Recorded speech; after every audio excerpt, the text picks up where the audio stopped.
I was never the suspicious type of husband. For years, I trusted my wife completely, believing that she would never give me a reason to doubt her.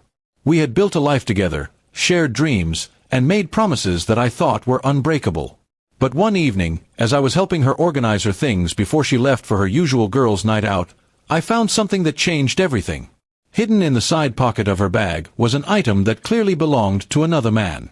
My hands froze as I pulled it out, my chest tightening with a mix of anger and disbelief. I sat there staring at it for several minutes, my thoughts racing. It wasn't just any item, it was a clear sign that another man had been close enough to her to leave something this personal. My trust, once unshakable, felt like it had been shattered in seconds. At that moment, every late night, every sudden excuse, and every unexplained smile she had brushed off started to make sense. My stomach churned with the bitter taste of betrayal. But I didn't confront her immediately. Instead, I carefully placed the item back inside her bag, pretending I hadn't noticed anything. My heart told me to explode with rage, but my mind whispered to stay calm. That night, I couldn't sleep. I kept imagining her laughing with someone else, giving her time and affection to another man. The pain was unbearable, but so was the thought of letting her win by making me lose control. The next morning, while she was in the shower, I went back to her bag. My plan had formed overnight, fueled by both hurt and cold determination. I reached into the pocket and took out the item again, my hand steady this time. Then, I replaced it with something of my own choosing, a small pepper spray. I wasn't going to let her think she could carry another man's belongings around in front of me without consequence. When she came out of the shower, she saw me sipping coffee as though nothing had happened. She grabbed her bag quickly, not even noticing the switch. I forced a smile, kissed her on the cheek, and wished her a good day. Inside, however, I was burning. I wasn't just giving her a warning. I was setting the stage for her to realize that I knew everything without saying a single word. That evening, she returned home looking unsettled. She didn't mention anything at first, but I could tell something had gone wrong. She kept glancing at her bag as if something about it was bothering her. I sat silently on the couch, watching her closely, waiting for the cracks to appear. Later that night, she finally asked me if I had seen or touched her bag. I raised an eyebrow and calmly replied, "Why would I touch your bag?" Her eyes flickered nervously, and she quickly dropped the subject. But her restlessness told me all I needed to know.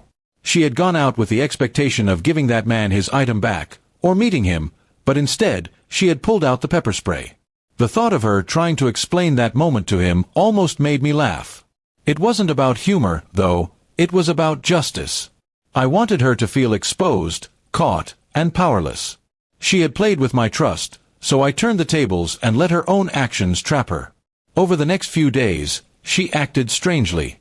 She was quieter, more distant, and a little cautious around me. It was clear that she suspected I had done something, but she couldn't confront me without admitting the truth about why she had another man's belongings in the first place. That was the beauty of it. My silence was louder than any argument. One night, I finally broke the silence. I looked her straight in the eyes and said, "Be careful what you carry in your bag. Some things can come back to hurt you." She froze, her face draining of color. That was the moment she realized I knew everything. No shouting, no accusations, just a simple reminder that her lies were no longer hidden. She tried to explain, of course. She stumbled over excuses, claiming it was a misunderstanding, saying the item wasn't what I thought it was. But her words were hollow, and we both knew it. The trust we once had was gone, replaced by an invisible wall built from her betrayal. From that day forward, our relationship was never the same. I didn't scream, I didn't beg, and I didn't forgive. Instead, I let the silence and my quiet revenge speak for me. She lived with the weight of knowing that her secret was out and that her husband was not a fool. Eventually, she broke under the pressure and confessed everything. The truth was uglier than I expected, but I was ready for it. I had already distanced myself emotionally, preparing for the day when I would walk away. Her betrayal didn't destroy me, it opened my eyes.